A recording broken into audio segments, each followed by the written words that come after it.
श्रोतागण, आप सभी को मेरा नमस्कार। आप सुन रहे हैं आपका अपना बुक ऑडियो, जहां मैं आकांक्षा मधुर आपके लिए लेकर आई हूं महाकवि कालिदास द्वारा रचित मेघदूत का हिंदी काव्यानुवाद, जिसे लिखा है डॉक्टर महेश प्रसाद श्रीवास्तव जी ने। प्रिय श्रोतागण, मेघदूत दो भागों में है, पूर्व मेघ और उत्तर मेघ। अब तक आप पूर्व मेघ सुन चुके हैं। पूर्व मेघ में आपने सुना कि किस प्रकार अलकापुरी से कुबेर द्वारा निष्कासित किए जाने पर यक्ष जाकर रामगिरी पर्वत पर वास करते हैं। वहां अपनी यक्षिणी से दूर, विरह से व्याकुल, आषाढ़ के प्रथम दिवस जब वे मेघ को बरसते हुए देखते हैं तो उस मेघ से दूत बनने के लिए प्रार्थना करते हैं और कहते हैं, हे मेघ, तुम मेरा संदेश लेकर मेरी प्रेयसी, मेरी यक्षिणी के पास अलकापुरी जाओ। इसके पश्चात यक्ष मेघ को रामगिरी पर्वत से लेकर अलकापुरी तक का मार्ग विस्तृत रूप में वर्णित करते हुए बताते हैं। अलकापुरी तक का मार्ग पूरा होने के साथ ही पूर्व मेघ पूरा होता है। अब आप सुनेंगे उत्तर मेघ। उत्तर मेघ का प्रारंभ इस प्रकार होता है कि यक्ष मेघ से कहते हैं, हे मेघ, जब तुम अलकापुरी पहुंच जाओगे तो अलकापुरी तुमसे होड़ करेगी, तुमसे प्रतिस्पर्धा करेगी, क्योंकि जिस प्रकार तुम विभिन्न गुणों से परिपूर्ण हो, उसी प्रकार अलकापुरी भी अद्वितीय सौंदर्य से परिपूर्ण है। और इसके पश्चात यक्ष अलकापुरी में निवास करने वाली सुंदरियों के सौंदर्य का और श्रृंगार का वर्णन करते हैं। यक्ष इस प्रकार प्रारंभ करते हैं, अरे मेघ, तुमसे यह अलका कदम कदम पे होड़ करेगी। अरे मेघ, तुमसे यह अलका कदम कदम पे होड़ करेगी। अपने बहुतेरे श्रेय गुणों से सम होने का दंभ भरेगी। देखो तुझ में चमचम बिजली, उसमें है छबीली सुंदरिया। तुम इंद्रधनुष पर इतराते, उसमें चित्रों की रंगिनिया। तुझ में गर्जन गंभीर अगर, अलका में नृत्य मृदंग बजे। ऐ जलद तेरे भीतर है जल, उसमें मणियों के फर्श सजे। तुम ऊंचे उड़कर करते हो नभ छू लेने का रोज पहल। उस अलका में भी गगन चूमते, ऊंचे हैं अभिराम महल। ऐ मेघ, वहां अलका की वधुएं सजती षड्ऋतु के फूलों से। शरद काल में कमल हाथ ले लीला करती कूलों से। हेमंत में टटके बाल मुकुंद, गुथती घुंघराले बालों में। शिशिर में खिलते लोध्रों के रज पीले मलती गालों में। वसंत के कुर्बक फूलों को जूड़े में रच कर लेती। गर्मी में पुष्प शिरीषों के कानों पर कसकर धर लेती। ऐ वारिद, तेरे आने पर खिलते जो फूल कदम्बों के। कामिनियां उनसे मांग सजा, बन जाती मस्त मलंगों से। इसके पश्चात यक्ष मेघ को बताते हैं कि किस प्रकार अलकापुरी में यक्षगण रति क्रिया करते हैं और सुंदरियां क्रीड़ाएं करती हैं। यक्ष कहते हैं, धवल मणि से स्वच्छ महल में खचित तारकों की छाया। झिलमिल करती ऐसी लगती जैसी फूलों की माया। जहां यक्ष अंगना संग सब प्यार परस्पर लिपट रहे। रस रंगों में राज रहे, रति लोभ में जैसे चिपट रहे। ऐ मेघ, तेरे गंभीर रोर सम पुष्कर वाद्य ध्वनित होते। तब कल्प वृक्ष से इच्छित रतिफल मधुसा यक्ष त्वरित पीते। ऐ मेघ, जहां की सुंदरियां मंदाकिनी नीर से अति शीतल। पवन सदा सेवन करती, तन में रखती अद्भुत बल। मार्तंड की कर्कश किरणों से, बचती तट के मंदारों से, और छुपाती रेत में मड़ियां मुट्ठी में भरकर छारों से। पुनः ढूंढती मिल साहस यह खेल खेलती मधुपावन, ऐसी क्रीड़ारत रसिकाएं हैं देवजनों की मन भावन।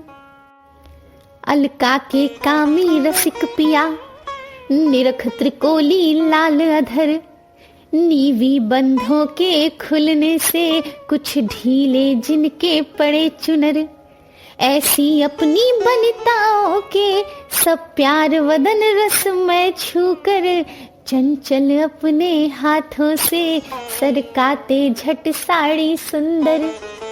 तब लज्जा से मूढ़ पत्नियां रत्न दीप से घबराती, कुमकुम चूड़ों की फेंक मुट्ठियां अनचाहे भी रत्न बुझाती। अलका के सतखंड महल की ऊंची शुभ्र अटारी में, बेरोक हवाएं आती जाती यक्षिणियों की यारी में। इनसे प्रेरित तुम जैसे बादल घुस आते उन कमरों में, दीवारों के चित्र मिटाते अपनी लहराती लहरों में। फिर अपराधी सा कंपित तन, धूम सा बनकर अति जर्जर, वातायन से भगने में वे जल्द सफल होते सत्वर। यक्ष वर्णन करते हैं उस क्षण का जब मेघ और उनका प्रभाव अलकापुरी के महलों में प्रवेश कर जाता है। तब किस प्रकार का दृश्य होता है, इसका वर्णन करते हुए यक्ष कहते हैं कि तुम्हारे जैसे बादल अपने जल कणों से भित्ति चित्रों को बिगाड़कर अपराधी की भांति डरे हुए जर्जर होकर बाहर आते हैं। और जब तुम नहीं होते तब चंद्रमा की किरणों के मड़ियों पर पड़ने से जल की बूंदें गिरती हैं और वे सुंदरियों के थकान को मिटाती हैं। यक्ष कहते हैं, ऐ जलद वहां मधुरातों में तेरी जब हनक नहीं होती, तब चांद की चंचल किरणें भी झालर की मड़ियों पर पड़ती। झालर में गूंथे चंद्रकांत चांदनी से मिल पिघला करते, और स्रवित जल बूंद ढुलक उन कामिनियों पे ढला करते। जो सारी रात रही जकड़ी प्रियतम की निर्मम बाहों में, रति से श्लथ अति श्रांत शरीर हुआ फिर भी खुश दिखती आहों में। उन मड़ियों से पड़ते फुहार क्षण में रति खेद मिटा देते, बदले में यक्ष युवतियों के आभार प्यार सा पा लेते। अलका में कामी रसिकों के हर्म्यों में धन का ढेर लगा, यौवन के मद में चूर हुए सुर सुंदरियों से नेह जगा। वेश्यों संग रास रमण में प्रतिदिन मस्त रहा करते, और धन देश गान मग्न किन्नरों को ले वैभ्राज में वे विचरा करते। यहाँ यक्ष अलकापुरी के कामी जन और कामिनियों का वर्णन करते हैं। अलका में सूरज की किरणें प्रातः जब आकर बिछ जाती, तब गिरे पड़े कुछ चिन्हों से सब राहें रसमय दिख जाती। घनघोर अंधेरी रातों में श्रृंगार किए प्रिय से मिलने, जिन राहों से छुप छुप गुजरी रति रत हो मधु में खिलने। उन कामिनियों की चाल दलक से मंदारों के फूल नवल, घुंघराले केशों पर अटके गिर गए राह में कहीं उछल। कानों से फिसले स्वर्ण कमल के पत्तों के प्यारे झुमके, कहीं गिरे मोती के झालर अलकों में गुम्फित टटके। कहीं उरोजों पर लटके हारों के टूट कर गिरने से, अभिसार को जाती इस पथ से, जाने जाते सब मिलने से। इसके पश्चात यक्ष मेघ को बताते हैं कि अलकापुरी में कुबेर के मित्र भगवान शिव वास करते हैं और कामदेव उनसे डरता है, परंतु कामी जनों को जीतने का उसका मनोरथ तो सुंदर स्त्रियों की लीलाओं से ही पूरा हो जाता है। यक्ष कहते हैं, अलका में बसते धनद मित्र, साक्षात त्रिलोकी शिव शंकर, मनमथ जिनसे भीत न धरता, भ्रमर प्रत्यंचा पर निज शर।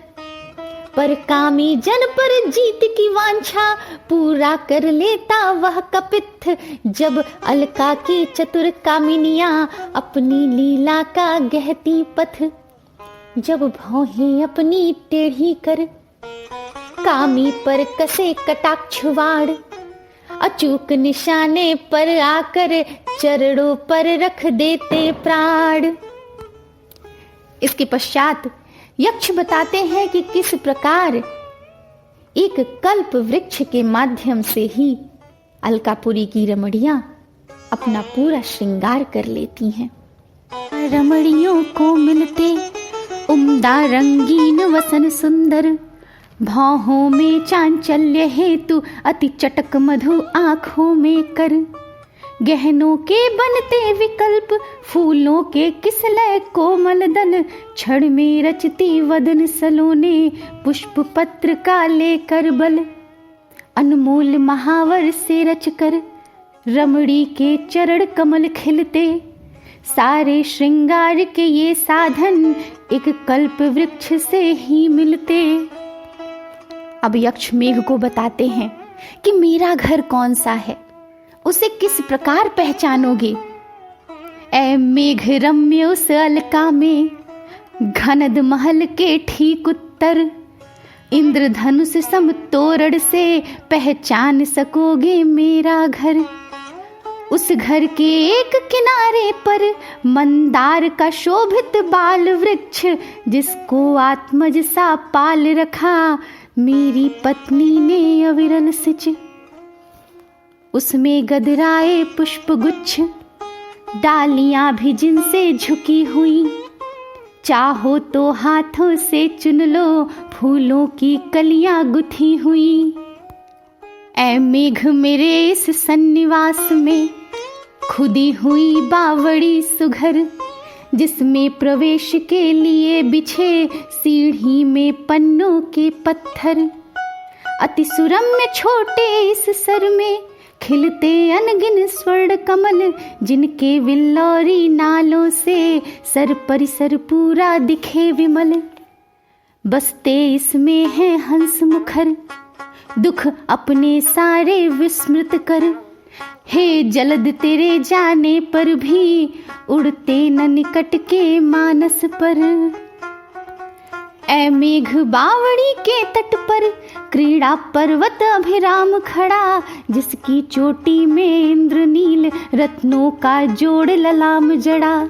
रमणीय अहो इस भूदर पर चौतरफा है कदली का वन, स्वर्णाभ छटा विलगित जिसकी कर रही मुग्ध दर्शक का मन।